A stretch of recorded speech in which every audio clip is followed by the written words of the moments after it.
ನಮಸ್ಕಾರ. ಕರ್ನಾಟಕ ಈ ದಿನಕ್ಕೆ ಸ್ವಾಗತ. ನಾನು ತೇಜಸ್ವಿನಿ. ಈಗ ಹೆಡ್ಲೈನ್ಸ್. ಮಾನಸಿಕ ಆರೋಗ್ಯಕ್ಕೆ ಕ್ರೀಡೆಯು ಅತ್ಯಂತ ಸಹಕಾರಿ. ದಿನದ ಕೆಲವು ಸಮಯ ದೈಹಿಕ ಚಟುವಟಿಕೆಗಳಿಗೆ ಮೀಸಲಿರಲಿ. ವಕೀಲರಿಗೆ ನ್ಯಾಯಾಧೀಶ ಬಿಕೆ ನಾಗೇಶ್ ಮೂರ್ತಿ ಸಲಹೆ. ಬಗರ್ ಹುಕುಂ ಯೋಜನೆಯಡಿ ಅಕ್ರಮ ಭೂಮಿ ಮಂಜೂರು ಆರೋಪ. ಆಧಾರವಿಲ್ಲದೆ ಸುಳ್ಳು ದಾಖಲೆ ಸೃಷ್ಟಿಸಿ ಮಂಜೂರು. ಕ್ರಮ ವಹಿಸಲು ತುಳು ಸಮಾಜ ಸೇವಾ ಸಂಘದ ಅಧ್ಯಕ್ಷ ಬಿ ಶಂಕರ್ ಎಚ್ಚರಿಕೆ. ದಲಿತರ ಮೇಲೆ ಹೆಚ್ಚಿದ ದೌರ್ಜನ್ಯ. ದಲಿತರ ಸಮಸ್ಯೆ ಖಂಡಿಸಿ ನವೆಂಬರ್ 28ರಂದು ಬೃಹತ್ ಪ್ರತಿಭಟನಾ ರ್ಯಾಲಿ. ಟಿಪ್ಪು ಸಮಿತಿ ಜಿಲ್ಲಾಧ್ಯಕ್ಷ ಮುಬಾಶಿರ್ ಮಾಹಿತಿ.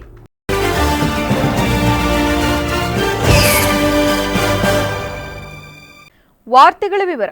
ಮನುಷ್ಯನ ದೈಹಿಕ ಮತ್ತು ಮಾನಸಿಕ ಆರೋಗ್ಯ ಕಾಪಾಡಿಕೊಳ್ಳಲು ಕ್ರೀಡೆಗಳು ಸಹಾಯಕಾರಿಯಾಗಿದೆ ಎಂದು ಜೆಎಂಎಫ್ಸಿ ಹಿರಿಯ ಶ್ರೇಣಿ ನ್ಯಾಯಾಧೀಶ ಬಿಕೆ ನಾಗೇಶ್ ಮೂರ್ತಿ ತಿಳಿಸಿದರು. ವಕೀಲರ ದಿನಾಚರಣೆ ಹಿನ್ನೆಲೆಯಲ್ಲಿ ವಕೀಲರ ಸಂಘ ಪಟ್ಟಣದ ಬಾಲಕರ ಸರ್ಕಾರಿ ಪದವಿ ಪೂರ್ವ ಕಾಲೇಜು ಮೈದಾನದಲ್ಲಿ ಹಮ್ಮಿಕೊಂಡಿದ್ದ ಕ್ರೀಡಾಕೂಟಕ್ಕೆ ಚಾಲನೆ ನೀಡಿ ಮಾತನಾಡಿ, ಒತ್ತಡದಲ್ಲಿ ಕಾರ್ಯನಿರ್ವಹಿಸುವ ವಕೀಲರು ದಿನದ ಕೆಲವು ಸಮಯವನ್ನು ಕ್ರೀಡೆ ಹಾಗೂ ದೈಹಿಕ ಚಟುವಟಿಕೆಗಳಿಗೆ ಮೀಸಲಿರಿಸಿದರೆ ಮಾನಸಿಕ ಒತ್ತಡವನ್ನು ಕಡಿಮೆ ಮಾಡಿಕೊಳ್ಳಬಹುದಾಗಿದೆ. ಸೋಲು ಗೆಲುವುಗಳಿಗೆ ಗಮನ ನೀಡದೆ ಕ್ರೀಡಾ ಸ್ಪರ್ಧೆಯಲ್ಲಿ ಸಕ್ರಿಯವಾಗಿ ಭಾಗವಹಿಸುವಂತೆ ತಿಳಿಸಿದರು. ಎಲ್ರಿಗೂ ನಮಸ್ಕಾರ. ವಕೀಲರ ದಿನಾಚರಣೆ ಅಂಗವಾಗಿ ಈ ಕ್ರೀಡಾಕೂಟವನ್ನು ಏರ್ಪಡಿಸಲಾಗಿದೆ. ವಕೀಲರು, ನ್ಯಾಯಾಧೀಶರು ಹಾಗೂ ಕೋರ್ಟ್ ಸ್ಟಾಫ್ ಎಲ್ಲ ಸೇರಿ ಈ ಕ್ರೀಡಾಕೂಟವನ್ನು ಆಯೋಜನೆ ಮಾಡಿದ್ದೀವಿ. ಕ್ರೀಡೆ ಅಂತ ಹೇಳ್ತಕ್ಕಂಥದ್ದು ಎಲ್ರಿಗೂ ಅವಶ್ಯಕ. ಮಾನಸಿಕ ಸ್ಥಿತಿಯನ್ನು ಮತ್ತು ದೈಹಿಕ ಸ್ಥಿತಿಯನ್ನು ನಾವು ಇಟ್ಕೋಬೇಕು ಅಂತ ಹೇಳಿದ್ರೆ, ಚೆನ್ನಾಗಿ ಇಟ್ಕೋಬೇಕು ಅಂತ ಹೇಳಿದ್ರೆ ಕ್ರೀಡೆಗಳನ್ನ ಪ್ರತಿನಿತ್ಯ ಆಡಬೇಕು. ಅದೇ ರೀತಿ ಎಲ್ರಿಗೂ ಕೂಡ ಈ ಏನು ಕಂಟೆಸ್ಟೆಂಟ್ ಇದ್ದಾರೆ ಎಲ್ರಿಗೂ ಕೂಡ ಅಭಿನಂದನೆಗಳನ್ನ ಹೇಳ್ತಾ ಕ್ರೀಡಾಕೂಟ ಯಶಸ್ವಿಯಾಗಿ ನಡೀಲಿ ಅಂತ ಹೇಳಿ ಎರಡು ಮಾತನ್ನ ಮುಗಿಸ್ತೀನಿ. ನ್ಯಾಯಾಧೀಶರಾದ ಚಂಪಾಶ್ರೀ ಎಂ ರಘು, ವಕೀಲರ ಸಂಘದ ಅಧ್ಯಕ್ಷ ಎಂಆರ್ ಗಿರೀಶ್, ಕಾರ್ಯದರ್ಶಿ ರಂಗನಾಥ್ ಸೇರಿದಂತೆ ಹಿರಿಯ ವಕೀಲರು, ನ್ಯಾಯಾಲಯದ ಸಿಬ್ಬಂದಿಗಳು ಉಪಸ್ಥಿತರಿದ್ದರು. ಸಕಲೇಶಪುರ ತಾಲೂಕಿನ ಬೆಳ್ಕೋಡು ಹೋಬಳಿ ಎಡೆಹಳ್ಳಿ ಗ್ರಾಮದಲ್ಲಿ ಬಗರ್ ಹುಕುಂ ಯೋಜನೆಯಡಿ ಅಕ್ರಮವಾಗಿ ಭೂಮಿಯನ್ನು ಮಂಜೂರು ಮಾಡಲಾಗಿದೆ ಎಂದು ಜಿಲ್ಲಾ ಆದಿ ದ್ರಾವಿಡ ತುಳು ಸಮಾಜ ಸೇವಾ ಸಂಘದ ಅಧ್ಯಕ್ಷ ಬಿ ಶಂಕರ್ ತಿಳಿಸಿದ್ದಾರೆ. ಪತ್ರಿಕಾಗೋಷ್ಠಿಯಲ್ಲಿ ಮಾತನಾಡಿ, ಸುಳ್ಳು ದಾಖಲೆಗಳ ಆಧಾರದ ಮೇಲೆ ಮಂಜೂರಾತಿ. ಸಕಲೇಶಪುರ ಕಂದಾಯ ಇಲಾಖೆಯ ಕೆಲ ಅಧಿಕಾರಿಗಳು ಸುಳ್ಳು ದಾಖಲೆ ಸೃಷ್ಟಿಸಿ ಮಹಾರಾಷ್ಟ್ರ ಮೂಲದ ಇಂದಿರಾ ಬಿ ಅಮೀನ್ ಅವರಿಗೆ ಎಡೆಹಳ್ಳಿ ಗ್ರಾಮದಲ್ಲಿ ಬಗರ್ ಹುಕುಂ ಹಕ್ಕು ಇದೆ ಎನ್ನುವಂತೆ ನಕಲಿ ಮಾಹಿತಿ ನೀಡಿ 2 ಎಕರೆ 10 ಗುಂಟೆ ಜಮೀನನ್ನು ಮಂಜೂರು ಮಾಡಿದ್ದಾರೆ. ಇಂದಿರಾ ಅಮೀನ್ ಅವರು ಕಳೆದ 70 ವರ್ಷಗಳಿಂದ ಮುಂಬೈನಲ್ಲಿ ವಾಸಿಸುತ್ತಿದ್ದು, ಎಡೆಹಳ್ಳಿಯಲ್ಲಿ ಯಾವುದೇ ವಾಸ, ಆಧಾರ್, ರೇಷನ್ ಕಾರ್ಡ್, ಮತದಾರರ ಗುರುತುಪತ್ರ ಸೇರಿದಂತೆ ವಾಸದ ದಾಖಲೆಗಳೇ ಇಲ್ಲ ಎಂದು ದೂರಿದರು. ಮಂಜೂರಾತಿ ಆದೇಶದಲ್ಲಿ 2 ಎಕರೆ 10 ಗುಂಟೆ ಜಮೀನು ಉಲ್ಲೇಖವಾಗಿದ್ದರೂ ಮಂಜೂರಾತಿ ನಕ್ಷೆಯಲ್ಲಿ ಸುಮಾರು 4 ಎಕರೆಗೂ ಹೆಚ್ಚು ಪ್ರದೇಶವನ್ನು ಗುರುತಿಸಿ ಅಕ್ಕಪಕ್ಕದ ರೈತರ ಸ್ವಾಧೀನದಲ್ಲಿರುವ ಜಮೀನುಗಳನ್ನು ಒಳಗೊಂಡಿದ್ದಾರೆ ಎಂದು ಸ್ಥಳೀಯರು ತಿಳಿಸಿದ್ದಾರೆ. ಇದರಿಂದ ರೈತರ ಕೃಷಿ ಜಮೀನು ಹಾಗೂ ಗ್ರಾಮ ರಸ್ತೆ ಬಂದ್ ಆಗುವ ಪರಿಸ್ಥಿತಿ ನಿರ್ಮಾಣವಾಗಿದೆ. ಈ ಅಕ್ರಮದ ಬಗ್ಗೆ ಅರಸು ನಗರದ ಸದಾನಂದ ಬಿನ್ ಜೋಗಪ್ಪ ಬೌಂಡ್ರಿ ಅವರು ಸಕಲೇಶಪುರ ಉಪವಿಭಾಗಾಧಿಕಾರಿಗಳಿಗೆ ದೂರು ಸಲ್ಲಿಸಿದರು. ದೂರು ಸ್ವೀಕರಿಸಿದ ಅಧಿಕಾರಿಗಳು 20/6/2024ರಂದು ತಹಶೀಲ್ದಾರರಿಗೆ ಸ್ಥಳ ಪರಿಶೀಲನೆ ಮಾಡಿ ವರದಿ ಸಲ್ಲಿಸುವಂತೆ ಆದೇಶಿಸಿದ್ದರೂ ಕೂಡ ಇಂದಿನವರೆಗೆ ಯಾವುದೇ ಅಧಿಕಾರಿಗಳು ಸ್ಥಳಕ್ಕೆ ಭೇಟಿ ನೀಡಿಲ್ಲವೆಂದು ಆಕ್ರೋಶ ವ್ಯಕ್ತಪಡಿಸಿದ್ದಾರೆ. ಇವರಿಗೆ 2 ಎಕರೆ 10 ಗುಂಟೆ ಮಂಜೂರು ಮಾಡಿರ್ತಾರೆ ಬಗರ್ ಕಮಿಟಿಲಿ. ಇವರು ದಾಖಲಾತಿ ಏನೂ ಇರೋದಿಲ್ಲ. ಒಂದು ಆಧಾರ್ ಕಾರ್ಡ್ ಇರೋದಿಲ್ಲ, ರೇಷನ್ ಕಾರ್ಡ್ ಇರೋದಿಲ್ಲ, ಒಂದು ಕರೆಂಟ್ ಬಿಲ್ಲು ಇರೋದಿಲ್ಲ. ಇವರಿಗೆ ಕಮಿಟಿಲಿ 2017ರಲ್ಲಿ ಕಮಿಟಿ ಪಾಸ್ ಮಾಡಿರುತ್ತೆ. ಇವನ ಸಹಿ ಕೂಡ ಇವರು ಹಾಕಿರಲ್ಲ. ಇದು ಬೋಕಸ್ ಮಾಡಿರ್ತಾರೆ ಅಂತ ಹಲವಾರು ನಮ್ಮ ತಾಲೂಕು ದಂಡಾಧಿಕಾರಿ ಅವರು ಮಾಡಿರ್ತಾರೆ ಕಮಿಟಿಯಲ್ಲಿ, ಹಾಗೂ ಅವರ ಆ ಟೈಮಲ್ಲಿ 17ರಲ್ಲಿ ಇದ್ದ ಕಮಿಟಿ ಸದಸ್ಯರುಗಳೆಲ್ಲ ಮಾಡಿರ್ತಾರೆ. ಇದನ್ನ ಕೇಳಕ್ಕಂತ ನಾವು ತಾಲೂಕು ಆಫೀಸಿಗೆ ಹೋದಾಗ ಈ ಥರ ಬೋಕಸ್ ಆಗಿದೆ ಅಂತ ಹೇಳಿದರೆ ಏಕವಚನದಲ್ಲಿ ನಮ್ಮ ತಹಶೀಲ್ದಾರ್ ಅಂತ ಏಕವಚನದಲ್ಲಿ ಮಾತಾಡಿ, ನಿಮ್ಮ ದಾಖಲಾತಿ ನಮ್ಮ ಏನು ಬೇಕು ನೀವು ಕೆಳಗಡಿದ್ದಾಗ ಇಸ್ಕೊಳ್ಳಿ, ಇಲ್ಲಿ ಬರಬೇಡಿ, ನಮ್ಮ ತಾಲೂಕು ಆಫೀಸ್ಗೆ ನೀವು ಬರಬೇಡಿ ಅಂತ ಬೆದರಿಕೆ ಆಗ್ತಿದ್ದಾರೆ. ಹಾಗೆ ನಾವು ಬಡವರು ಕೂಡ ಉಳ್ಳವರಿಗೆ ಭೂಮಿ ಕೊಡೋರು, ಬಡವರಿಗೆ ನೀವು ಸಂವಿಧಾನ ಸಮರ್ಪಣಾ ದಿನದ ಪ್ರಯುಕ್ತ ನವೆಂಬರ್ 28ರಂದು ದಲಿತರ ಮೇಲೆ ಹೆಚ್ಚಾಗುತ್ತಿರುವ ದೌರ್ಜನ್ಯ ಸೇರಿದಂತೆ ಇತರೆ ಸಮಸ್ಯೆಗಳನ್ನು ಕುರಿತಾಗಿ ಜಿಲ್ಲಾ ದಲಿತ ಸಂಘಟನೆಗಳ ಸಮನ್ವಯ ಸಮಿತಿಯ ನೇತೃತ್ವದಲ್ಲಿ ಬೃಹತ್ ಪ್ರತಿಭಟನಾ ರ್ಯಾಲಿಯನ್ನು ಹಮ್ಮಿಕೊಳ್ಳಲಾಗಿದೆ ಎಂದು ಟಿಪ್ಪು ಸಮಿತಿ ಜಿಲ್ಲಾಧ್ಯಕ್ಷ ಮುಬಾಶಿರ್ ಅಹಮದ್ ತಿಳಿಸಿದರು.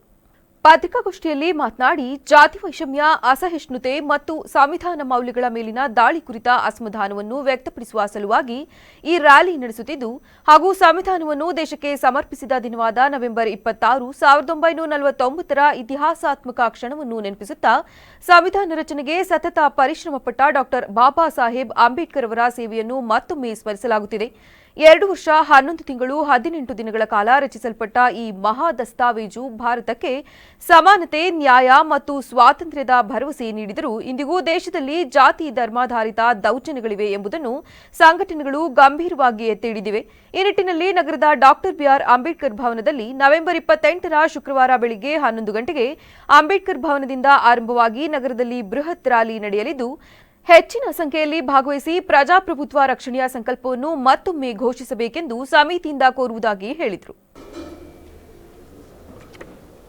ಬಂಧುಗಳೇ, ಇದೇ ನವೆಂಬರ್ 26ರಂದು ಹಾಸನ ಜಿಲ್ಲೆಯ ಸರ್ವದಲಿತ ಸಂಘಟನೆಗಳ ಸಮನ್ವಯ ಸಮಿತಿ ಹಾಸನ ಜಿಲ್ಲೆ ಹಾಸನೆಯವರ ವತಿಯಿಂದ ಒಂದು ಬೃಹತ್ತಾದ ಒಂದು ಪ್ರತಿಭಟನೆಯನ್ನು ಮಾಡ್ತಾ ಇದ್ದಾರೆ. ಏನೊಂದು ಸುಪ್ರೀಂ ಕೋರ್ಟಿನ ಜಡ್ಜಿನ ಮೇಲೆ ಶೂ ಎಸೆಯುವಂಥದ್ದಾಗಿರ್ಬೋದು, ಮತ್ತು ದೇವಬಂದ್ ಹತ್ರ ಅದೊಂದು ಗಲಾಟೆ ಆಗಿದೆ. ಈ ಥರ ನಿರಂತರವಾಗಿ ಸಂವಿಧಾನ ವಿರೋಧಿ ಕೃತ್ಯಗಳು ನಡೀತಾ ಇದೆ. ಆದರೆ ಸರ್ಕಾರ ಇಲ್ಲಿಯವರೆಗೆ ಅವ್ರ ವಿರುದ್ಧ ಯಾವುದೇ ಒಂದು ತಕ್ಷಣವಾದ ಕ್ರಮ ತೆಗೆದುಕೊಂಡಿಲ್ಲ. ಇವಾಗ ಒಬ್ಬ ಸರ್ಕಾರಿ ನೌಕರನಿಗೆ ಕರ್ತವ್ಯ ಅಡಚಣೆ ಮಾಡಿದ್ರು ಅಂದರೆ ಎಂತೆಂಥ ಕೇಸ್ ಹಾಕ್ತಾರೆ, ಎಂತೆಂಥ ಆಗುತ್ತೆ. ಆದರೆ ಒಬ್ಬ ಸುಪ್ರೀಂ ಕೋರ್ಟಿನ ಜಡ್ಜಿನ ಮೇಲೆ, ಗವಾಯಿಯವರ ಮೇಲೆ ಶೂ ಎಸೆದ ಪ್ರಕರಣವನ್ನು ಇಲ್ಲಿವರೆಗೆ ಅವ್ರಿಗೆ ಯಾವುದೇ ಒಂದು ನೋಟಿಸು ಹೋಗಿಲ್ಲ, ಏನೂ ಆಗಿಲ್ಲ. ಆದರೆ ಈ ಥರ ಸಂವಿಧಾನ ವಿರೋಧಿ ಕೃತ್ಯಗಳು ಪರೋಕ್ಷವಾಗಿ ಬಹಿರಂಗವಾಗಿ ನಡೀತದೆ. ಇದನ್ನು ಈ ದಲಿತ ಸಂಘಟನೆಗಳ ಒಕ್ಕೂಟ ಬೃಹತ್ತಾದ ಹೋರಾಟ ಮಾಡ್ತಾ ಇದೆ. ಎಲ್ಲ ಜಿಲ್ಲೆಗಳ ಪತ್ರಿಕಾಗೋಷ್ಠಿಯಲ್ಲಿ ಮುಸ್ಲಿಂ ಮುಖಂಡರಾದ ಮೊಹರಂ ಯೂಸಫ್, ಅನ್ಸರ್ ಕೃಪೇದಾಸ್ ಇತರರು ಉಪಸ್ಥಿತರಿದ್ದರು. ನ್ಯಾಯಾಲಯದ ಆದೇಶದಂತೆ ನಗರಾದ್ಯಂತ ಸಾರ್ವಜನಿಕ ಸ್ಥಳಗಳು ಹಾಗೂ ಸರ್ಕಾರಿ ಕಚೇರಿಗಳ ಸುತ್ತಮುತ್ತ ಬೀದಿ ನಾಯಿಗಳ ಹಾವಳಿಗೆ ಕಡಿವಾಣ ಹಾಕಲು ಕ್ರಮ ವಹಿಸುವಂತೆ ಅಧಿಕಾರಿಗಳಿಗೆ ಶಾಸಕ ಸ್ವರೂಪ್ ಪ್ರಕಾಶ್ ಸೂಚನೆ ನೀಡಿದ್ದಾರೆ. ಹಾಸನ ತಾಲೂಕು ಪಂಚಾಯಿತಿ ಸಭಾಂಗಣದಲ್ಲಿಂದು ನಡೆದ ಕೆಡಿಪಿ ಸಭೆಯ ಅಧ್ಯಕ್ಷತೆ ವಹಿಸಿ ಮಾತನಾಡಿದ ಅವರು, ಬೀದಿ ನಾಯಿಗಳ ಹಾವಳಿಯಿಂದ ತಾಲೂಕಿನಲ್ಲಿ ಸಾಕಷ್ಟು ಸಮಸ್ಯೆಗಳು ಆಗುತ್ತಿವೆ. ಇದಕ್ಕೆ ಪೂರಕವಾಗಿ ಕೋರ್ಟ್ ಕೂಡ ಬೀದಿ ನಾಯಿಗಳ ಹಾವಳಿ ನಿಯಂತ್ರಣಕ್ಕೆ ಸೂಚನೆ ನೀಡಿದ್ದು, ಕೂಡಲೇ ಅಧಿಕಾರಿಗಳು ಕಾರ್ಯಪ್ರವೃತ್ತರಾಗಿ ನಾಯಿಗಳ ಸ್ಥಳಾಂತರಕ್ಕೆ ಕ್ರಮ ವಹಿಸಬೇಕು. ಮಹಾನಗರ ಪಾಲಿಕೆ ಅಧಿಕಾರಿಗಳು ಶೀಘ್ರವೇ ಕಾರ್ಯಪ್ರವೃತ್ತರಾಗಿ ಹಿಡಿದ ನಾಯಿಗಳನ್ನು ಶೆಡ್ನಲ್ಲಿ ಬಿಟ್ಟು ಹಾರೈಕೆ ಮಾಡುವ ಕೆಲಸ ಮಾಡಬೇಕಿದೆ. ಹಾಗೂ ಕಂದಾಯ ಇಲಾಖೆ, ಚೆಸ್ಕಾಂ, ಮುಜರಾಯಿ, ಕೃಷಿ ತೋಟಗಾರಿಕೆ ಇಲಾಖೆಗಳು ಸರ್ಕಾರದ ಯೋಜನೆಗಳನ್ನು ಅರ್ಹ ಫಲಾನುಭವಿಗಳಿಗೆ ತಲುಪಿಸುವ ನಿಟ್ಟಿನಲ್ಲಿ ಕೆಲಸ ಮಾಡಬೇಕು. ಜೊತೆಗೆ ಬೇಸಿಗೆ ಆರಂಭವಾಗುವ ಮುನ್ನವೇ ಕುಡಿಯುವ ನೀರಿನ ಸಮಸ್ಯೆ ಬಾರದಂತೆ ಮುನ್ನೆಚ್ಚರಿಕೆ ಕ್ರಮ ಕೈಗೊಂಡು ಅಗತ್ಯವಿರುವ ಪೂರಕ ಕಾಮಗಾರಿಗಳನ್ನು ನಡೆಸಿ ಕುಡಿಯುವ ನೀರಿನ ಸಮಸ್ಯೆಯಾಗದಂತೆ ಅಧಿಕಾರಿಗಳು ಕೆಲಸ ಮಾಡಬೇಕೆಂದು ಸೂಚನೆ ನೀಡಿದರು. ತಾಲೂಕಿನ ಪ್ರತಿ ಗ್ರಾಮ ಪಂಚಾಯಿತಿಗಳಲ್ಲಿ ಕಡ್ಡಾಯವಾಗಿ ನರೇಗಾ ಕಾಮಗಾರಿಗಳನ್ನು ಮಾಡಬೇಕು. ಇದರಿಂದ ಗ್ರಾಮೀಣ ಜನರಿಗೆ ಉದ್ಯೋಗ ಹಾಗೂ ಪಂಚಾಯಿತಿ ವ್ಯಾಪ್ತಿಯ ಅಭಿವೃದ್ಧಿ ಕೆಲಸಗಳಿಗೆ ಹೆಚ್ಚಿನ ಒತ್ತು ನೀಡಿದಂತಾಗುತ್ತದೆ. ಕೇಂದ್ರ ಹಾಗೂ ರಾಜ್ಯ ಸರ್ಕಾರದ ಯಾವುದೇ ಯೋಜನೆಗಳು ವಿಫಲವಾಗಬಾರದು. ಅವುಗಳನ್ನು ಸರಿಯಾಗಿ ಬಳಕೆ ಮಾಡಿಕೊಂಡು ಅರ್ಹ ಫಲಾನುಭವಿಗಳಿಗೆ ತಲುಪಿಸುವ ಕೆಲಸವನ್ನು ಮಾಡಬೇಕಿದೆ ಎಂದರಲ್ಲದೆ, ಹಾಸನ ತಾಲೂಕಿನ 178 ಅಂಗನವಾಡಿಗಳನ್ನು ಸಕ್ಷಮ ಅಂಗನವಾಡಿಗಳನ್ನಾಗಿ ಗುರುತಿಸಲಾಗಿದ್ದು, ಈ ಪೈಕಿ ಹಾಸನದ 10 ಅಂಗನವಾಡಿಗಳು ಇದೇ ನವೆಂಬರ್ 28ರಿಂದ ಆರಂಭವಾಗುತ್ತಿರುವ ಹಿನ್ನೆಲೆಯಲ್ಲಿ ಅಂಗನವಾಡಿಗಳಿಗೆ ಟಿವಿಗಳನ್ನು ಶಾಸಕ ಸ್ವರೂಪ್ ಪ್ರಕಾಶ್ ವಿತರಿಸಿದರು. ನಾಯಿಗಳನ್ನೆಲ್ಲ ಒಂದ್ ಕಡೆ ಇಡಬೇಕು ಅಂತ ಅದನ್ನ ಮುಂಚೆ ಮಾಡಿದ್ರು ತಗೊಂಡು ಅಲ್ಲೇ ಬಿಡ್ತಾರೆ, ಅಲ್ಲೇ ಬಿಟ್ಟು ಅದು ಆಪರೇಟ್ ಮಾಡಿ ಬಿಡ್ತಾರೆ. ಈಗ ಒಂದೇ ಕಡೆ ಇಡಬೇಕು. ಹಂದಿಗುಡ್ಡಲ್ಲಿ ಜಾಗ ಐಡೆಂಟಿಫೈ ಮಾಡಿದ್ದಾರೆ. ಇದು ಒಂದು ದೊಡ್ಡ ಸಮಸ್ಯೆ ಆಗಿದೆ ನಾಯಿಗಳು ಎಲ್ಲ ಕಡೆ. ಪಂಚಾಯತಿ ಎಲ್ಲ ಪಿಡಿಒಗಳು ಅಷ್ಟೇ ಸರ್. ಈಗ ಪಿಡಿಒಸ್ ಎಲ್ಲರೂ ಗ್ರಾಮೀಣ ಭಾಗದಲ್ಲಿ ಸ್ವಲ್ಪ ಕಮ್ಮಿ, ನಿಮ್ಮಲ್ಲೆಲ್ಲ ಇದೆ ಅಶುದ್ಧವೇ, ನಿಮ್ಮ ಕಡೆ ಎಲ್ಲ ಕಮ್ಮಿ ಸರ್. ಬೇರೆ ಕಡೆ ಈ ಪುರ್ದಮ್ಮ ಜಾಸ್ತಿ ಇದೆ, ಆದ್ರೆ ಕೆಲವು ಭಾಗದಲ್ಲಿ ಸ್ವಲ್ಪ ಜಾಸ್ತಿ. ಈಗ ನಮ್ಮ ಅರ್ಬನ್ ಏನು ಇದಾಗಿದೆಯಲ್ಲ, ಮುಂದಾಗ ಸೇರಿದೆಯಲ್ಲ, ಸೊಪ್ಪು ಕಾಟಲ್ಲಿ ಭಾಗದಲ್ಲೆಲ್ಲ ಜಾಸ್ತಿ ಇದೆ ಸತ್ಮಾನ. ಹಾಗಾಗಿ ಸ್ವಲ್ಪ ಜಾಸ್ತಿ ಮಾಡಿ ಮೇಡಮ್, ಸ್ವಲ್ಪ ಫಾಸ್ಟ್ ಮಾಡಬೇಕು. ಎಮರ್ಜೆನ್ಸಿ ಇದೆ, ತಾವೇ ನೋಡಿದ್ರೆ 80 ಫೀಟ್ ರೋಡ್ ಅಲ್ಲಿ ಕಸಗಳ ಸಮಸ್ಯೆ ಬಹಳಷ್ಟಿದೆ. ಹಾಗಾಗಿ ಸ್ವಲ್ಪ ಈಗ ತಾವು ಒಂಚೂರು ಬೇಗ ಒಂಚೂರಿಂದ ಏನು ಡಾಕ್ಟರ್ ಹೇಳಿರಲ್ಲ, ಆದಷ್ಟು ಬೇಗ ತುರ್ತಾಗಿ ಮಾಡಿಕೊಟ್ಟು ಎಲ್ಲ ಹೆಚ್ಚಿದೆ. 738 ಪ್ರಕರಣ ಒಂದು ವರ್ಷದಲ್ಲ, ಒಂದು ವರ್ಷ ಪಾಸಿಟಿವ್ ಬಂದಿಲ್ಲ ಸರ್. ಬಟ್ ನಾಯಿ ಕಡಿತ ಪ್ರಕರಣಗಳು, ನಾಯಿಗಳು ತುಂಬಾ ಜಾಸ್ತಿ ಆಗಿರುತ್ತೆ ಪ್ರಕರಣಗಳು. ಒಟ್ಟು 738 ನಮ್ಮ ಹಾಸನ 8 PHC ಇಂದ ವರದಿಯಾಗಿದೆ. 738 ಇಂಜೆಕ್ಷನ್ಸ್ ಇದೆ ಸರ್. ಬಟ್ ತುಂಬಾ ನಾಯಿಗಳು ಕಡಿತ ಪ್ರಕರಣ ಜಾಸ್ತಿ ಆಗ್ತದೆ ಸರ್. ಸ್ವಲ್ಪ ಮುನ್ಸಿಪಾಲಿಟಿ 738 ಕಡಿತ ಪ್ರಕರಣ 3 ತಿಂಗಳಲ್ಲಿ ಈ ಕ್ವಾರ್ಟರ್. ಶಿಶು ಮರಣ ಒಟ್ಟು 21 ಶಿಶು ಮರಣ 3 ಮಂತ್ಸ್ ಇಂದ. ತಾಯಿ ಮರಣ ಯಾವುದೂ ಇಲ್ಲ ಸರ್. ಅಂದ್ರೆ ಈಗ ಗೌರ್ಮೆಂಟ್ ಹಾಸ್ಪಿಟಲ್ ಏಮ್ಸ್ ಹಾಸ್ಪಿಟಲ್ ಸೇರ್ಕೊಳ್ಳುತ್ತೆ ಸರ್, ಸೇರಿ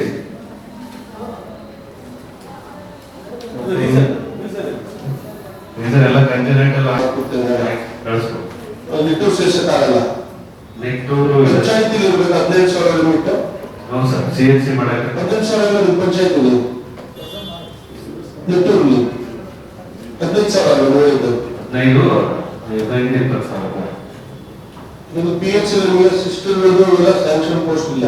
ಎಲ್ಲ ಸ್ಯಾಂಕ್ಷನ್ ಪೋಸ್ಟ್ ಎಲ್ಲ ಇಲ್ಲ ಸರ್. ಅದು ಕಾಪಿ ತರಿಸ್ತೀನಿ ಸರ್. ಇದೆಯಾ? ಇಲ್ಲ ತರಿಸ್ತೀನಿ ಸರ್. ಇಲ್ವಾ? ಈಗ ಇಲ್ಲ ಸ್ಯಾಂಕ್ಷನ್ ಪೋಸ್ಟ್ ಇದೆಯಾ? ಎಲ್ಲ ಇದೆ ಸರ್ ಸ್ಯಾಂಕ್ಷನ್ ಪೋಸ್ಟ್. ಸಿಸ್ಟರ್ ಈಗ ಇನ್ನೊಂದು ಪ್ರಪೋಸಲ್ PRS ಮಾಡ್ತಿದ್ದಾರೆ. ಸಭೆಯಲ್ಲಿ ಸದಸ್ಯರಾದ ಮಲ್ಲಿಗೂಡ, ಕರಿಗೂಡ, ತಹಶೀಲ್ದಾರ್ ಗೀತಾ, ತಾಲೂಕು ಪಂಚಾಯಿತಿ ಕಾರ್ಯನಿರ್ವಹಣಾಧಿಕಾರಿ ಗಿರೀಶ್ ಮತ್ತಿತರರು ಹಾಜರಿದ್ದರು. ವಿದ್ಯಾರ್ಥಿಗಳು ಪರೀಕ್ಷೆಗಳಿಗೆ ಭಯಪಡದೆ ಧೈರ್ಯದಿಂದ ಎದುರಿಸಬೇಕೆಂದು ಸಂಗೀತ ವಿದ್ವಾಂಸ RK ಪದ್ಮನಾಭ್ ತಿಳಿಸಿದರು. ಶಿಕ್ಷಣ ಇಲಾಖೆಯು ಸೋಮವಾರದಂದು ನಿಧಾನಗತಿ ಕಲಿಕೆಯ ಸರ್ಕಾರಿ ಪ್ರೌಢಶಾಲೆಗಳ 10ನೇ ತರಗತಿ ವಿದ್ಯಾರ್ಥಿಗಳಿಗೆ ಹಮ್ಮಿಕೊಂಡಿದ್ದ ಪಠ್ಯಾಧಾರಿತ ರಸಪ್ರಶ್ನೆ ಕಾರ್ಯಕ್ರಮವನ್ನು ಉದ್ಘಾಟಿಸಿ ಮಾತನಾಡಿ, ಫಲಿತಾಂಶ ಉತ್ತಮಗೊಳಿಸಲು ಕಲಿಕೆಯಲ್ಲಿ ಹಿಂದುಳಿದ ವಿದ್ಯಾರ್ಥಿಗಳಿಗೆ ರಸಪ್ರಶ್ನೆ ಕಾರ್ಯಕ್ರಮದ ಹಮ್ಮಿಕೊಂಡಿರುವುದು ಉತ್ತಮ ಕಾರ್ಯ. ವಿದ್ಯಾರ್ಥಿಗಳ ಉತ್ತಮ ಭವಿಷ್ಯಕ್ಕಾಗಿ ಸತತ ಪ್ರಯತ್ನ ನಡೆದಿದ್ದು, ವಿದ್ಯಾರ್ಥಿಗಳು ಸಾಧನೆಯ ಮೂಲಕ ಗುರುದಕ್ಷಿಣೆ ನೀಡಬೇಕು. ಜಿಲ್ಲಾ ಮಟ್ಟದಲ್ಲಿ 3ನೇ ಸ್ಥಾನದಲ್ಲಿರುವ ತಾಲೂಕು ಮೊದಲ ಸ್ಥಾನಕ್ಕೆ ಏರುವಂತಾಗಬೇಕು. ಸರ್ಕಾರಿ ಶಾಲೆಯಲ್ಲಿ ಓದುವ 10ನೇ ತರಗತಿ ಪರೀಕ್ಷೆಯಲ್ಲಿ ಮೊದಲ ಸ್ಥಾನ ಗಳಿಸುವ ವಿದ್ಯಾರ್ಥಿಗೆ ರು 15,000 ನಗದು ಬಹುಮಾನವನ್ನು ಪ್ರತಿ ವರ್ಷ ನೀಡುವುದಾಗಿ ಹೇಳಿದರು. ನಾನು ಕಾಲ ಬರುವಾಗಲೇ ಯೋಚನೆ ಮಾಡಿದೆ, ಈಗ ನಮ್ಗೆ ಇನ್ನೇನು ನಾನು ಏನು ಸಂಗೀತ ದುಡಿತೀನೋ ಅದನ್ನೆಲ್ಲ ನಮ್ಮ ಅರ್ಕಗೋಳ ತಾಲೂಕಿಗೆ ಅರ್ಪಣೆ ಮಾಡಬೇಕು ಅನ್ನೋಂಥ ನಂದು ಏನು ಅದನ್ನೆಲ್ಲ ಇನ್ನೇನು ಬೇಕಿಲ್ಲ. ನಮಗೆಲ್ಲ ಜುಬ್ಬ ಪಂಚೆ ಎಲ್ಲ ನಮ್ಮ ಶಿಷ್ಯರೇ ಕೊಟ್ಬಿಡ್ತಾರೆ. ಅದು ಖರ್ಚು ಇಲ್ಲ ನಮಗೆ. ಅದರಿಂದ ಪ್ರತಿ ವರ್ಷ ಯಾರು ಸರ್ಕಾರಿ ಕಾಲೇಜಿನಲ್ಲಿ ನಮ್ಮ ಅರ್ಕಲಗೂಡು ತಾಲೂಕಿಗೆ ಟಾಪರ್ ಆಗ್ತಾರೆ SSLC ಒಳಗೆ ಅವ್ರು 15,000 ರೂಪಾಯಿಗಳನ್ನು ನಾನು ಕೊಡೋದು ಸಿದ್ಧವಾಗಿ. 15,000 ರೂಪಾಯಿ ಒಂದು ಒಳ್ಳೆ ಮೊಮೆಂಟೋ, ಶಾಲು, ಹಾರ, ಸರ್ಟಿಫಿಕೇಟ್ ಇತ್ಯಾದಿಗಳು. ಇನ್ನೇನು ಆ್ಯಡ್ ಮಾಡೋದಾದ್ರೆ ನಾರಾಯಣ ಏನು ಹೇಳಿದ್ರು ನಾನು ಮಾಡ್ತೀನಿ. ಅದು ಈ ವರ್ಷದಿಂದ ಪ್ರಾರಂಭ ಆಗ್ಬಿಡುತ್ತೆ. ನೀವು ಅದಕ್ಕೆ ನಿಮಗೆ ಬಿಟ್ಟಿದ್ದು ಅಂದರೆ ಇದನ್ನು ನಾನು ಯಾಕೆ ಹೇಳ್ತೇನೆ, ಒಂದು ಕಾಂಪಿಟೇಟಿವ್ ಆಗಿ ಇರಬೇಕು.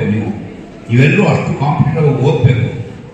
ತಹಶೀಲ್ದಾರ್ KC ಸೌಮ್ಯ ಒತ್ತಡಗಳಿಗೆ ಒಳಗಾಗದೆ ವಿದ್ಯಾರ್ಥಿಗಳು ಸಾಧನೆಯ ಕಡೆಗೆ ಗಮನ ಹರಿಸಬೇಕು.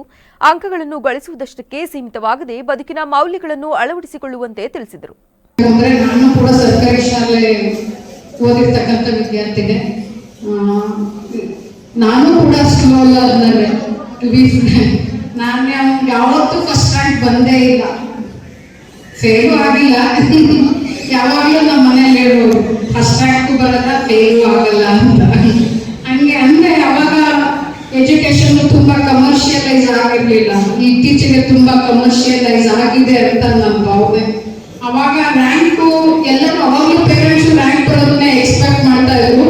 ಬಟ್ ಇವಾಗ ಅದನ್ನ ತುಂಬಾ ಪ್ರೆಷರೈಸ್ ಮಾಡ್ತಿದ್ದಾರೆ ಅಂತ ನನ್ನ ಭಾವನೆ. ಮಕ್ಕಳು ಫಸ್ಟ್ ಬರ್ತಾನೆ ಬರಲೇಬೇಕು, ನನ್ನ ಮಗ ಫಸ್ಟ್ ಬಂದ್ರೇನೆ ಸಾರ್ಥಕ ಅನ್ನೋದು.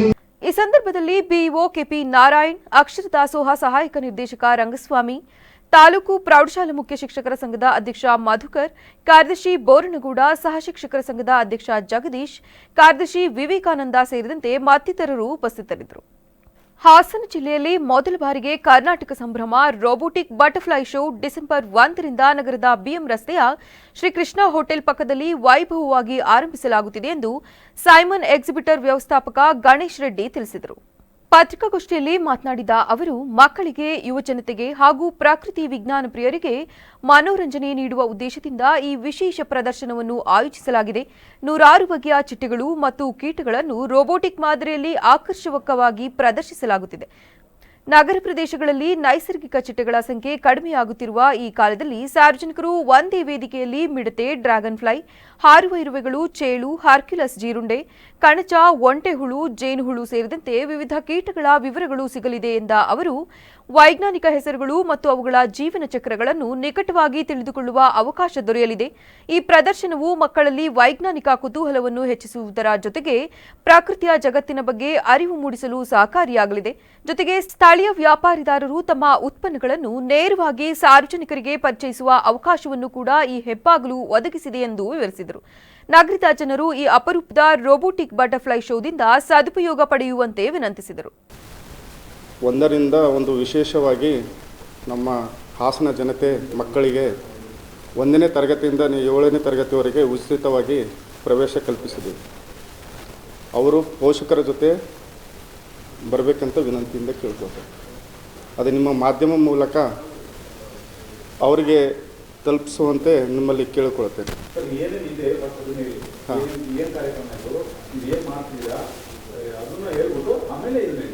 ಓಕೆ. ಪ್ರಥಮ ಬಾರಿಗೆ ರೋಬೋಟಿಕ್ ಬಟರ್ಫ್ಲೈ ಶೋ ಅಂಥೇಳಿ ಇಲ್ಲಿನ ವಿವಿಧ ಚಿಟ್ಟೆಗಳು ಮತ್ತು ಅಲೆಟ್ ಚೇಳು, ಜಿರುಂಡೆ, ಕುಳಿಜೆ, ಒಂಟೆಹುಳು ಈ ಥರ ಎಲ್ಲ ಬಗೆಯ ರೋಬೋಟಿಕ್ ಚಿಟ್ಟೆಗಳನ್ನು ಪ್ರದರ್ಶನಕ್ಕೆ ಇಡಲಾಗಿದ್ದು ಮತ್ತು ಅದರ ಜೊತೆ ವಿವಿಧ ಕಾಡು ಪ್ರಾಣಿಗಳನ್ನು ರೋಬೋಟಿಕ್ ರೀತಿಯಲ್ಲಿ ಇಡಲಾಗಿದೆ ಮಕ್ಕಳಿಗಾಗಿ. ಹಾಗೆ ನಮ್ಮ ವ್ಯಾಪಾರಿದಾರರು ಡೈರೆಕ್ಟಾಗಿ ಇಲ್ಲಿ ಸೇಲ್ಸು ಮನೆಯ ಗೃಹಿಣಿಯರಿಗಾಗಿ ವಿಶೇಷವಾಗಿ ಕಡಿಮೆ ದರದಲ್ಲಿ ವ್ಯಾಪಾರ ಐಟಮ್ಗಳನ್ನು ನಾವು ಇಟ್ಟಿದ್ದೀವಿ. ಅದರ ಜೊತೆಗೆ ಮಕ್ಕಳಿಗಾಗಿ ವಿಶೇಷವಾಗಿ ಚಿಕ್ಕ ಪುಟಾಣಿ ಮಕ್ಕಳಿಗೆ ಆಟಕ್ಕಾಗಿ dragon wheel, jumping and water boat ಈ ಥರ ವಿವಿಧ. ಪತ್ರಿಕಾಗೋಷ್ಠಿಯಲ್ಲಿ ಸಂಸ್ಥೆಯ ಗೌರವ್ ಮತ್ತಿತರರು ಉಪಸ್ಥಿತರಿದ್ದರು. ನಗರದ ಕನ್ನಡ ಸಾಹಿತ್ಯ ಪರಿಷತ್ ಭವನದಲ್ಲಿ ನವೆಂಬರ್ 27ರಂದು ಪ್ರಮೋದ್ ಮುತಾಲಿಕ್ ಹಾಗೂ ನೂತನ ರಾಜ್ಯ ಘಟಕದ ಅಧ್ಯಕ್ಷರಿಗೆ ಅಭಿನಂದನೆ ಹಾಗೂ ಜಿಲ್ಲಾ ನೂತನ ಪದಾಧಿಕಾರಿಗಳ ಪದಗ್ರಹಣ ಸಮಾರಂಭವನ್ನು ಹಮ್ಮಿಕೊಳ್ಳಲಾಗಿದೆ ಎಂದು ಶ್ರೀರಾಮಸೇನೆ ರಾಜ್ಯ ದಕ್ಷಿಣ ಪ್ರಾಂತ ಸಹ ಕಾರ್ಯದರ್ಶಿ ಹೇಮಂತ್ ಜಾನಕೆರೆ ತಿಳಿಸಿದರು. ಪತ್ರಿಕಾಗೋಷ್ಠಿಯಲ್ಲಿ ಮಾತನಾಡಿದ ಅವರು, ಉದ್ಘಾಟನೆಗೆ ಶಾಸಕ ಸ್ವರೂಪ್ ಪ್ರಕಾಶ್ ಅವರನ್ನು ಆಹ್ವಾನಿಸಲಾಗಿದ್ದು, ಮುಖ್ಯ ಅತಿಥಿಗಳಾಗಿ ಹಾಸನ ವಕೀಲರ ಸಂಘದ ಅಧ್ಯಕ್ಷ ಕಾರ್ಲೆ ಮೊಗಣ್ಣಗೌಡ, ಜಿಲ್ಲಾ ಕಾರ್ಯನಿರತ ಪತ್ರಕರ್ತರ ಸಂಘದ ಅಧ್ಯಕ್ಷ ಕೆಂಚೇಗೌಡ, ಹಾಸನ ಮಹಾನಗರ ಪಾಲಿಕೆಯ ಮಾಜಿ ಮಹಾಪೌರ ಗಿರೀಶ್ ಚನ್ನವೀರಪ್ಪ ಆಗಮಿಸಲಿದ್ದಾರೆ ಎಂದರು. ಬಿಎಂ ಭುವನಾಕ್ಷ ಹಾಗೂ ಲತೀಶ್ ಕುಮಾರ್ ಸೇರಿದಂತೆ ಹಿಂದೂ ಸಮಾಜ ಮುಖಂಡರು ಭಾಗಿಯಾಗಲಿದ್ದಾರೆ. ಜಿಲ್ಲೆಯ ವಿವಿಧ ಹಿಂದೂ ಪರ ಸಂಘಟನೆಗಳ ಕಾರ್ಯಕರ್ತರು, ವಿದ್ಯಾರ್ಥಿ ಪ್ರತಿನಿಧಿಗಳು, ಗುರು ಹಿರಿಯರು ಮತ್ತು ವಿವಿಧ ಸಮುದಾಯಗಳ ನಾಯಕರುಗಳಿಗೆ ಆಹ್ವಾನ ನೀಡಲಾಗಿದೆ ಎಂದರು. ನಿರಂತರವಾಗಿ ಹಿಂದೂಗಳ ಮೇಲೆ, ಹಿಂದೂ ಧರ್ಮದ ಮೇಲೆ ಅನ್ಯಮತೀಯರಿಂದ ಅಕ್ರಮಗಳು, ಲವ್ ಜಿಹಾದ್, ಮತಾಂತರ, ಗೋಹತ್ಯೆ, ರೈತರ ಮೇಲಾಗುತ್ತಿರುವ ದಬ್ಬಾಳಿಕೆಯನ್ನು, ಸಾರ್ವಜನಿಕರಿಗೆ ನೀಡುತ್ತಿರುವ ಕಿರುಕುಳವನ್ನು ಸಹಿಸದೆ ಶ್ರೀರಾಮಸೇನಾ ಸಂಘಟನೆ ನೇತೃತ್ವದಲ್ಲಿ ಹೋರಾಡಲಾಗುತ್ತಿದೆ ಎಂದರು. ನಮ್ಮ ಹಿಂದೂ ಬಾಂಧವರಿಗೆ, ಬಹುಸಂಖ್ಯಾತ ಹಿಂದೂ ಯುವಕರುಗಳಿಗೆ ಈ ಒಂದು ಹಿಂದುತ್ವದ ಬೀಜವನ್ನು ಬಿತ್ತುವಂಥ ಕೆಲಸ ಪ್ರಮೋದ್ ಮುತಾಲಿಕರು ಮಾಡ್ತದೆ. ಈ ಕಾರ್ಯಕ್ರಮ ಇಡೀ ರಾಜ್ಯಾದ್ಯಂತ ಎಲ್ಲ ಜಿಲ್ಲಾ ಕೇಂದ್ರಗಳು ನಡೀತಾ ಇದೆ. ಈಗಾಗಲೇ ನಾವು ಸಾಕಷ್ಟು ಸಂಘಟನೆಗಳು ಭೇಟಿಯಾಗಿದ್ದೀವಿ. ಕನ್ನಡ ಪರ ಸಂಘಟನೆ ಇರ್ಬೋದು, ಹಿಂದೂ ಪರ ಸಂಘಟನೆ ಇರ್ಬೋದು, ಜಾತಿ ಸಂಘಟನೆ ಇರ್ಬೋದು. ನಾವಾದರೂ ಜಾತಿ ಮಾಡೋಂಗಿಲ್ಲ, ಆದರೂ ಹೇಳಬೇಕಾಗುತ್ತೆ ಹೊರಗಡೆ. ಎಲ್ಲ ಮುಖಂಡರುಗಳನ್ನು ಹೋಗಿ ಇನ್ವೈಟ್ ಮಾಡಿ, ಸರ್ ಈ ಕಾರ್ಯಕ್ರಮಕ್ಕೆ ಬರಬೇಕು, ತಾವು ದಯವಿಟ್ಟು ಉಪಸ್ಥಿತಿ ಇರಬೇಕು, ನಿಮ್ಮ ಕಾರ್ಯಕರ್ತರಿಗೆ, ನಿಮ್ಮ ಬಂಧುಗಳಿಗೆ ಈ ಕಾರ್ಯಕ್ರಮಕ್ಕೆ ಬಂದು ಭಾಗವಹಿಸಿ ಸನಾತನ ಹಿಂದೂ ಧರ್ಮದ ಮೇಲೆ ಎಷ್ಟು ಅತ್ಯಾಚಾರ ಅನಾಚಾರಗಳಾಗ್ತಾ ಇದೆ, ನಮ್ಮ ಅಕ್ಕ ತಂಗಿದಿರುಗಳು ಯಾವ ಥರ ಅನ್ಯಾಯ ಆಗ್ತಾ ಇದೆ, ಅವರ ಮೇಲೆ ದರ್ಪ ನಡೀತಾ ಇದೆ ಅಂತೇಳಿ ಹೇಳೋದಕ್ಕೋಸ್ಕರನೇ ಪ್ರಮೋದ್ ಮುತಾಲಿಕರನ್ನು ನಾವು ಈ ಜಿಲ್ಲೆಗೆ ಕರೆಸ್ತಾ ಇದ್ದೀವಿ. ಹಾಗೆ ಶ್ರೀರಾಮಸೇನೆ ಸಂಘಟನೆ ವತಿಯಿಂದ ಇವೇನು ನಮ್ಮ ಜಿಲ್ಲಾ ಪ್ರಮುಖರಿದ್ದಾರೆ, ಇವರೆಲ್ಲ ಶ್ರೀರಾಮಸೇನೆ ಜಿಲ್ಲಾ ಕಮಿಟಿಗೆ ಒಂದೊಂದು ಪಿಲ್ಲರ್ಗಳಿದ್ದಂಗೆ. ಈ ಹಿಂದೆ 100 ಜನ ಪತ್ರಿಕಾ ಗೋಷ್ಠಿಗೆ ಬಂದೊಂದು ಸಂದರ್ಭ ಹೊಸ ಮುಖಗಳನ್ನ ನೀವು ಕೇಳ್ತಾ ಇದ್ರಿ. ಏನು ರೀ ಯಾವಾಗ ಬಂದಾಗಲೂ ಹೊಸ ಮುಖ ಇರ್ತಾರಂತ. ಹೊಸ ನೀರು ಬರುತ್ತೆ, ಹಳೆ ನೀರು ಕೊಚ್ಕೊಂಡು ಹೋಗ್ತಾ ಇರ್ತದೆ. ಹಾಗೆ ಬಲಿಷ್ಠವಾಗಿ ನಿಂತಿರ್ತಕ್ಕಂಥ ಈ ಪಿಲ್ಲರ್ಗಳು ಏನು ನಮ್ಮ 13 ಸ್ಥಾನಗಳಿದೆ, ಆ ಸ್ಥಾನಗಳೆಲ್ಲ ಫಿಲಪ್ ಆಗುತ್ತೆ. ಬಲಿಷ್ಠವಾಗಿ ಇವರೆಲ್ಲ ಹಿಂದೂ ನಾಯಕರುಗಳು ಹಿಂದುತ್ವದ ವಿಚಾರಧಾರೆಗಳು ಇಟ್ಕೊಂಡಿದ್ದಾರೆ. ಹಾಗಾಗಿ ಇವತ್ತು ಪ್ರಮೋದ್ ಮುತಾಲಿಕರನ್ನು ಕೇಳಿದ್ರು, ಏನಪ್ಪ ನಿನ್ನ 18 ವರ್ಷದ ಶ್ರೀರಾಮ್ ಸೇನೆ ಸಂಘ. ಪತ್ರಿಕಾಗೋಷ್ಠಿಯಲ್ಲಿ ಶ್ರೀ ರಾಮಸೇನೆಯ ಧರ್ಮನಾಯಕ್, ದರ್ಶನ್, ಪುನೀತ್, ದೇವರಾಜ್, ವಿನಯ್ ಕೆರೆಹಳ್ಳಿ, ಪ್ರದೀಪ್ ಸೇರಿದಂತೆ ಇನ್ನಿತರರು ಇದ್ದರು. ರಾಜ್ಯದಲ್ಲಿ ರೈತರ ಸಮಸ್ಯೆಗಳನ್ನು ಬಗೆಹರಿಸದ, ಅತಿವೃಷ್ಟಿಯಿಂದಾಗಿರುವ ಬೆಳೆ ನಷ್ಟಕ್ಕೆ ಸೂಕ್ತ ಪರಿಹಾರ ನೀಡಿದ ರಾಜ್ಯ ಸರ್ಕಾರದ ನಡೆ ಖಂಡಿಸಿ ಬಿಜೆಪಿ ವತಿಯಿಂದ ಜಿಲ್ಲೆ ಹಾಗೂ ರಾಜ್ಯದಲ್ಲಿ ಪ್ರತಿಭಟನೆ ಹಮ್ಮಿಕೊಳ್ಳಲಾಗುತ್ತಿದೆ ಎಂದು ಬಿಜೆಪಿ ಜಿಲ್ಲಾಧ್ಯಕ್ಷ ಸಿದ್ದೇಶ್ ನಾಗೇಂದ್ರ ತಿಳಿಸಿದರು.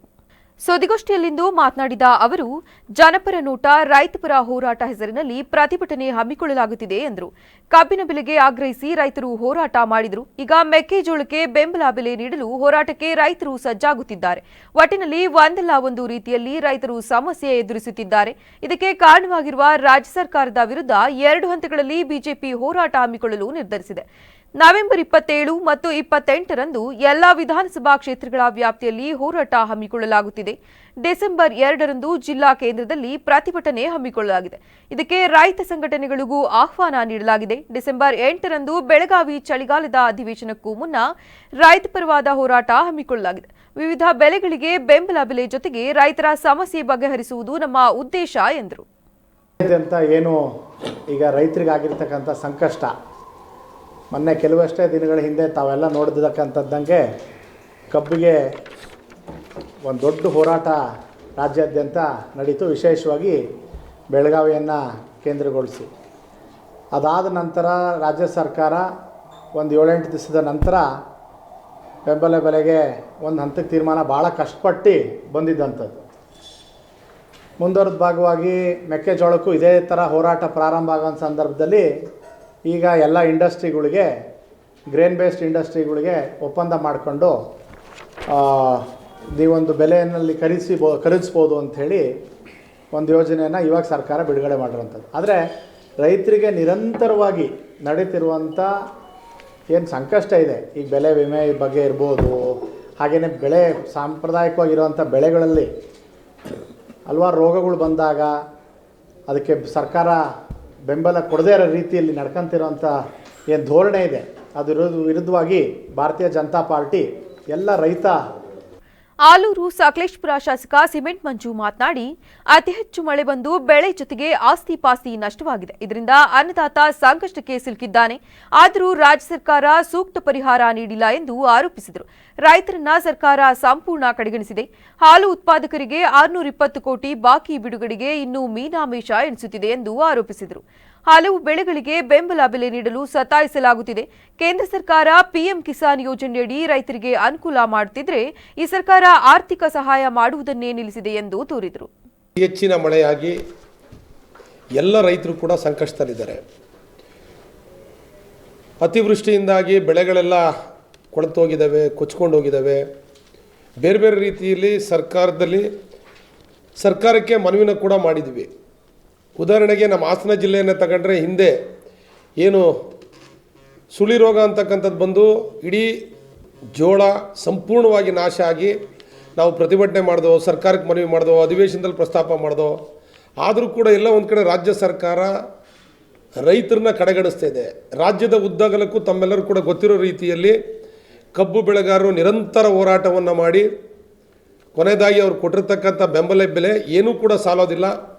ಕೆಲವೊಂದು ಕಡೆ ರೈತರು ವಾಪಸ್ ತಗೊಂಡ್ರು, ಕೆಲವೊಂದು ಕಡೆ ಪ್ರತಿಭಟನೆ ಮುಂದುವರಿಸಿ ಕೊನೆಗೆ ರೈತರುಗಳು ಬೆಂಕಿ ಹಚ್ಚಿ ಟ್ರ್ಯಾಕ್ಟರ್ನ ಸುಡೋ ಮಟ್ಟಕ್ಕೆ ಹೋಗೋ ತನಕ ಸರ್ಕಾರ ಈ ಕಡೆ ಗಮನ ಹರಿಸ್ತಿಲ್ದಿರ್ತಕ್ಕಂಥ ತಮ್ಮೆಲ್ಲರೂ ಕೂಡ ಗೊತ್ತಿರತಕ್ಕಂಥ ವಿಚಾರ.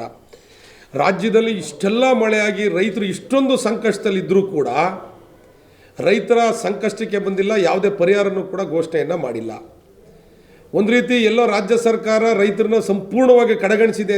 ಸುದ್ದಿಗೋಷ್ಠಿಯಲ್ಲಿ ಬಿಜೆಪಿ ಜಿಲ್ಲಾ ಪ್ರಧಾನ ಕಾರ್ಯದರ್ಶಿಗಳಾದ ಅಮಿತ್ ಶೆಟ್ಟಿ, ಗಿರೀಶ್ ನಂಬಿಹಳ್ಳಿ, ಜಿಲ್ಲಾ ರೈತ ಮೋರ್ಚಾ ಅಧ್ಯಕ್ಷ ನಾರಾಯಣಗೌಡ, ಮಾಧ್ಯಮ ಸಂಯೋಜಕ ನಾಗೇಶ್ ಸೇರಿದಂತೆ ಇನ್ನಿತರರು ಹಾಜರಿದ್ದರು. ಜಿಲ್ಲೆಯ ಕ್ರೀಡಾ ವಲಯಕ್ಕೆ ಹೊಸ ಚೈತನ್ಯ ತುಂಬುವ ನೂತನ ಶೂಟಿಂಗ್ ರೇಂಜ್ ಅನ್ನು 15 ಕರ್ನಾಟಕ ಬೆಟಾಲಿಯನ್ ಎನ್ಸಿಸಿ ಶಾಖೆಯನ್ನು ಅಧಿಕೃತವಾಗಿ ಉದ್ಘಾಟಿಸಲಾಯಿತು.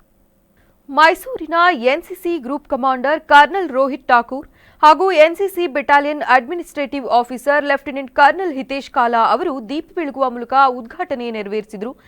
ನಂತರ ಮಾತನಾಡಿದ ಕರ್ನಲ್ ರೋಹಿತ್ ಠಾಕೂರ್ ಅವರು, ಈ ಶೂಟಿಂಗ್ ರೇಂಜ್ ನಿರ್ಮಾಣ ನಮ್ಮ ಬಹುಕಾಲದ ಕನಸನ್ನು ಸಾಕಾರವಾಗಿಸಿದೆ. ಭವಿಷ್ಯದಲ್ಲಿ ಅಂತಾರಾಷ್ಟ್ರೀಯ ಪದಕ ಗೆಲ್ಲುವ ಶೂಟರ್ಗಳನ್ನು ತಯಾರಿಸಲು ಇದು ಭದ್ರ ಬುನಾದಿ ಹಾಕುತ್ತದೆ ಎಂದು ಅಭಿಪ್ರಾಯಪಟ್ಟರು. ನಾಗರಿಕ ಸೈನಿಕ ಸಹಯೋಗದ ಮೂಲಕ ಈ ಯೋಜನೆ ಯಶಸ್ವಿಯಾಗಿ ಬೆಳಕಿಗೆ ಬಂದಿದೆ ಎಂದು ಅವರು ಶ್ಲಾಘಿಸಿದರು. ರೇಂಜ್ನಲ್ಲಿ ಲಭ್ಯವಿರುವ ಮೂಲಸೌಕರ್ಯಗಳನ್ನು ಬಳಸಿಕೊಂಡು ಹಾಸನ ಮತ್ತು ಚಿಕ್ಕಮಗಳೂರು ಜಿಲ್ಲೆಯ ಆಸಕ್ತ ಶೂಟರ್ಗಳಿಗೆ ತಜ್ಞ ತರಬೇತುದಾರರ ಮಾರ್ಗದರ್ಶನದಲ್ಲಿ ಪ್ರಗತಿಪರ ತರಬೇತಿ ನೀಡಲಾಗಲಿದೆ. ಯುವ ಪ್ರತಿಭೆಗಳು ರಾಷ್ಟ್ರೀಯ ಹಾಗೂ ಅಂತಾರಾಷ್ಟ್ರೀಯ ಮಟ್ಟದ ಸ್ಪರ್ಧೆಗೆ ಸಿದ್ಧರಾಗುವಂತೆ ಸಮಗ್ರ ತರಬೇತಿ ವ್ಯವಸ್ಥೆ ಕಲ್ಪಿಸಲಾಗಿದೆ ಎಂದರು. Jai Hind all. It's been a wonderful movement today. I am Colonel Rohit Thakur. I am the group commander of the Mysuru group. I do have 5 districts under me.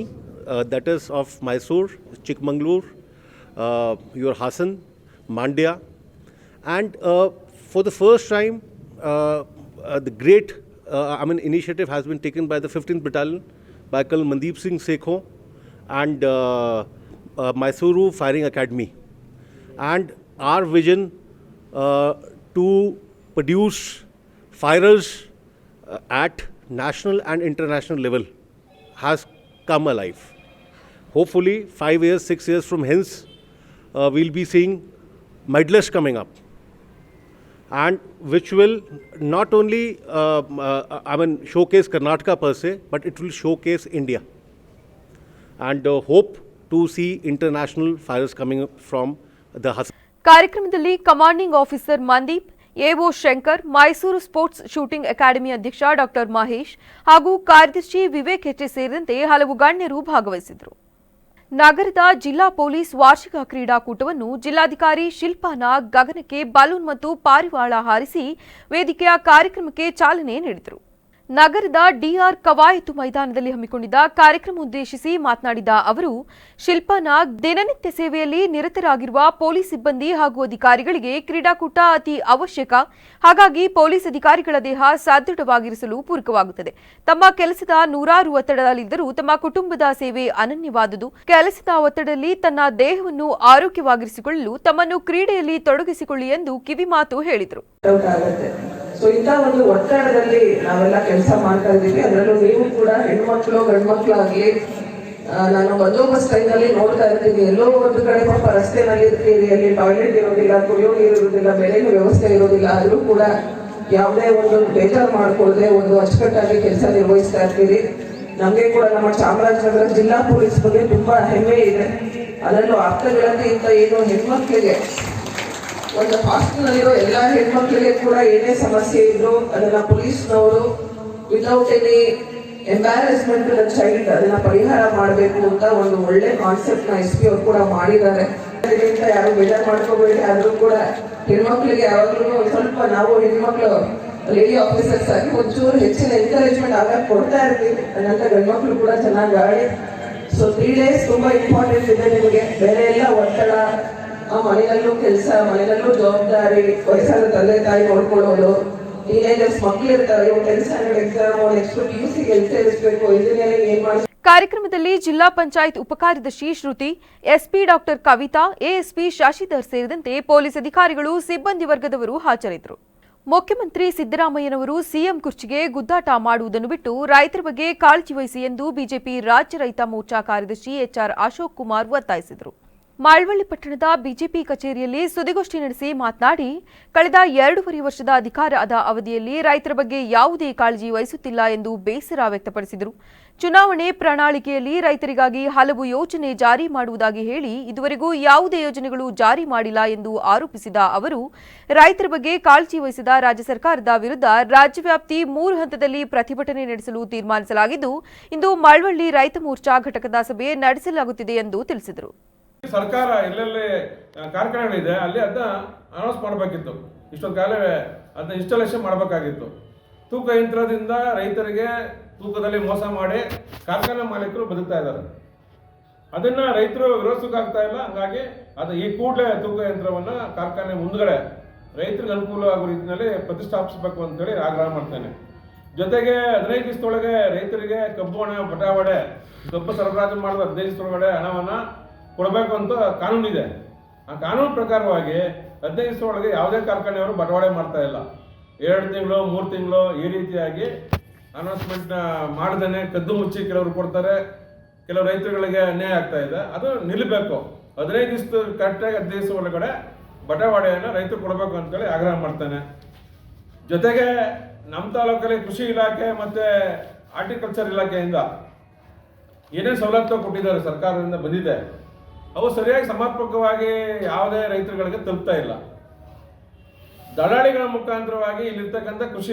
ಸುದ್ದಿಗೋಷ್ಠಿಯಲ್ಲಿ ರೈತ ಮೋರ್ಚಾ ಅಧ್ಯಕ್ಷ ಶಶಿಕುಮಾರ, ಜಿಲ್ಲಾ ಪ್ರಧಾನ ಕಾರ್ಯದರ್ಶಿ ಜಾವರಿಗೌಡ, ತಾಲೂಕು ಕಾರ್ಯದರ್ಶಿ ಆನಂದ್, ಶಿವಲಿಂಗಸ್ವಾಮಿ, ಅಶೋಕ, ಉಮೇಶ ಕೆಂಬೂತಗೆರೆ ಸೇರಿದಂತೆ ಹಲವರು ಇದ್ದರು.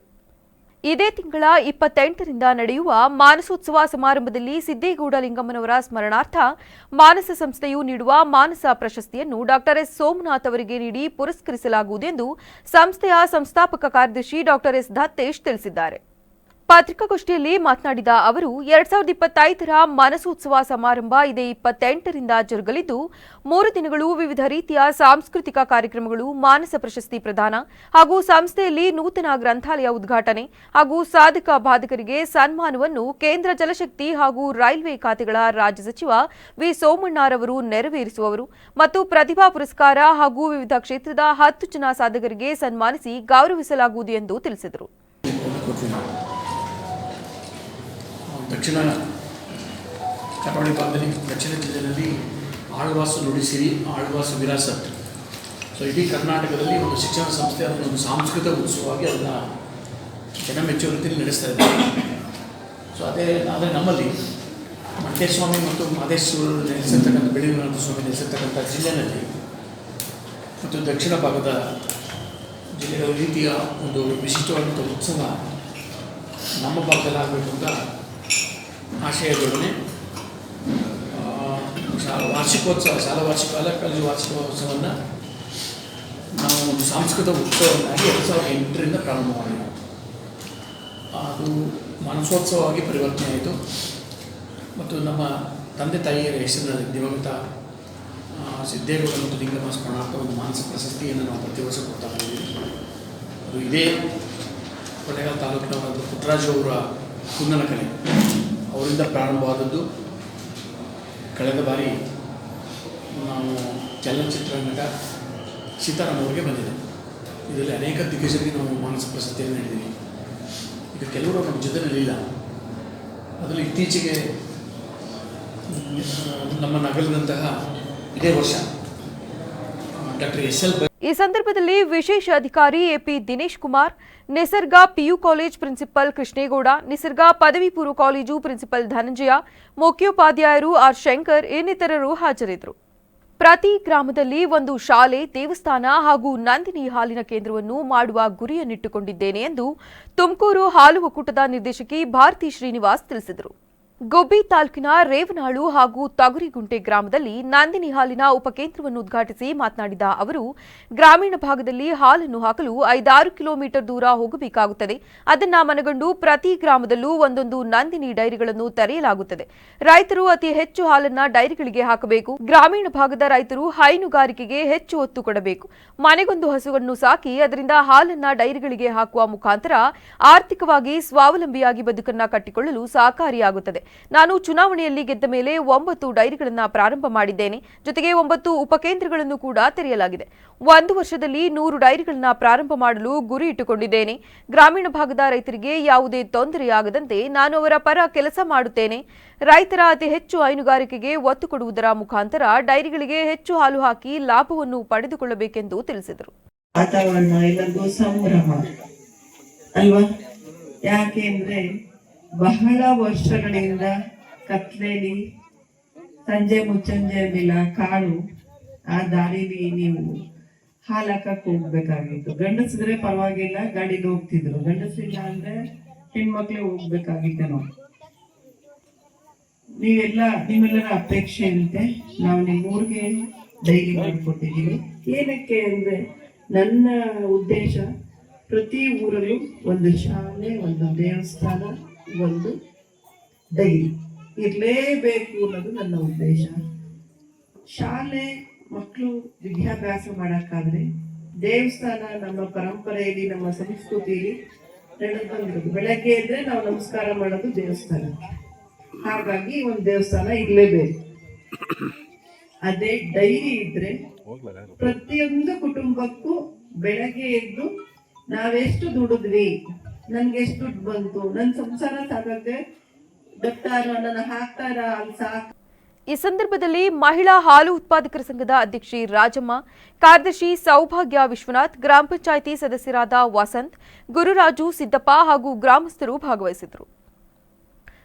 ದೇಶದಲ್ಲೇ ಚಾರುತ್ಯವಾಗಿ ಕನ್ನಡ ಭಾಷೆ ಉಳಿಯಬೇಕಾದರೆ ಪ್ರತಿ ಗ್ರಾಮದಲ್ಲೂ ಕನ್ನಡ ರಾಜ್ಯೋತ್ಸವವನ್ನು ಆಚರಿಸಬೇಕಾಗಿದೆ ಎಂದು ಯುವ ಜೆಡಿಎಸ್ ಜಿಲ್ಲಾಧ್ಯಕ್ಷ ರವಿ ತಿಳಿಸಿದರು. ಮಳವಳ್ಳಿ ತಾಲೂಕಿನ ಹಾಡ್ಲಿ ಗ್ರಾಮದಲ್ಲಿ ಹಾಡ್ಲಿ ಕನ್ನಡ ಗೆಳೆಯರ ಬಳಗ ಹಾಗೂ ಕರ್ನಾಟಕ ರಕ್ಷಣಾ ವೇದಿಕೆ ವತಿಯಿಂದ 19ನೇ ವರ್ಷದ ಕನ್ನಡ ರಾಜ್ಯೋತ್ಸವ ಹಾಗೂ ಶ್ರೀ ಬಸವೇಶ್ವರ ಸ್ವಾಮಿ ಅಭಿಷೇಕ ಮಹೋತ್ಸವದಲ್ಲಿ ಭಾಗವಹಿಸಿ ಮಾತನಾಡಿ, ಕನ್ನಡ ಭಾಷೆ ನುಡಿ ಜಲವನ್ನು ಉಳಿಸುವ ಹೊಣೆ ಯುವಕರದ್ದು. ದೇಶವನ್ನು ಸುಭದ್ರವಾಗಿ ಕಟ್ಟಬೇಕಾದರೆ ವಿದ್ಯಾರ್ಥಿಗಳ ಪಾತ್ರ ಮುಖ್ಯ. ಕನ್ನಡ ಭಾಷೆಯು ಕೆಲವು ಜಿಲ್ಲೆಗಳಲ್ಲಿ ಶೋಷಣೆಗೊಳಗಾಗಿ ಕನ್ನಡ ಭಾಷೆಯನ್ನ ಮರೆಯುವ ಹಂತ ಬರುತ್ತಿದೆ ಎಂದು ಬೇಸರ ವ್ಯಕ್ತಪಡಿಸಿದರು. ಕಳೆದ 10-15 ವರ್ಷದಿಂದ ಸಹ ಈ ಗ್ರಾಮದ ಯುವಕರು ವಿಶೇಷವಾದ ತಮ್ಮ ಪ್ರಯತ್ನಗಳನ್ನು ಮಾಡ್ತಾ ಇರುವಂತದ್ದು ನಾವೆಲ್ಲರೂ ಸಂತೋಷ ಪಡುವಂತ ವಿಚಾರ. ಅದು ಕೇವಲ ಕನ್ನಡ ರಾಜ್ಯೋತ್ಸವವನ್ನು ವರ್ಷಕ್ಕೊಮ್ಮೆ ಆಚರಣೆ ಮಾಡುವಂತ ನಿಟ್ಟಿನಲ್ಲಿ ಅವರು ಈ ಕಾರ್ಯಕ್ರಮವನ್ನು ನಿಲ್ಲಿಸೋದಿಲ್ಲ. ಯಾರೇ ಜನಪ್ರತಿನಿಧಿಗಳು ಬಂದ್ರು, ಯಾರೇ ರಾಜಕಾರಣಿಗಳು ಬಂದರೂ ಸಹ ವಿಶೇಷವಾಗಿ ಕಾರ್ಯಕ್ರಮದಲ್ಲಿ ಗವಿಮಠದ Shadakshara Swami doctor Ramesha, CPI Shridhar, SI Lokesh, ಕರವಿ ಜಿಲ್ಲಾಧ್ಯಕ್ಷ ವೇಣು ಸೇರಿದಂತೆ ಹಲವರು ಹಾಜರಿದ್ದರು. ಸಂಕ್ಷಿಪ್ತ ಸುದ್ದಿಗಳು. ಶ್ರೀ ಕ್ಷೇತ್ರ ಧರ್ಮಸ್ಥಳ ಗ್ರಾಮಾಭಿವೃದ್ಧಿ ಯೋಜನೆ ಬಿಸಿ ಟ್ರಸ್ಟ್ ಹಾಸನ ವತಿಯಿಂದ ಈ ದಿನ ತೇಜೋದಯ ನಿರಾಶ್ರಿತರ ಆಶ್ರಮ ಅಗಿಲಿ ಗ್ರಾಮದಲ್ಲಿ ಧರ್ಮಸ್ಥಳ ಧರ್ಮಾಧಿಕಾರಿ ಡಾಕ್ಟರ್ ಶ್ರೀ ವೀರೇಂದ್ರ ಹೆಗಡೆಯವರ ಜನ್ಮದಿನದ ಪ್ರಯುಕ್ತ 18 ಜನ ನಿರಾಶ್ರಿತರಿಗೆ ಹಣ್ಣು ಹಂಪಲು ಹಾಗೂ ಆಶ್ರಮಕ್ಕೆ ಧಾನ್ಯಗಳನ್ನು ವಿತರಣೆ ಮಾಡಲಾಯಿತು. ಈ ಕಾರ್ಯಕ್ರಮದಲ್ಲಿ ಜಿಲ್ಲಾ ಜನಜಾಗೃತಿ ಸದಸ್ಯ ಜೀವನ್, ವಿಜಯ್ ಕುಮಾರ್, ತಾಲೂಕು ಯೋಜನಾಧಿಕಾರಿ ಧನಂಜಯ, ರೇಷ್ಮೆ, ಪ್ರಶಾಂತ್ ಇನ್ನಿತರರು ಹಾಗೂ ಸ್ವಸಹಾಯ ಸಂಘದ ಸದಸ್ಯರು ಉಪಸ್ಥಿತರಿದ್ದರು. ಈಗ ಮತ್ತೊಮ್ಮೆ ಹೆಡ್ಲೈನ್ಸ್. ಮಾನಸಿಕ ಆರೋಗ್ಯಕ್ಕೆ ಕ್ರೀಡೆಯು ಅತ್ಯಂತ ಸಹಕಾರಿ. ದಿನದ ಕೆಲವು ಸಮಯ ದೈಹಿಕ ಚಟುವಟಿಕೆಗಳಿಗೆ ಮೀಸಲಿರಲಿ. ವಕೀಲರಿಗೆ ನ್ಯಾಯಾಧೀಶ ಬಿಕೆ ನಾಗೇಶ್ ಮೂರ್ತಿ ಸಲಹೆ.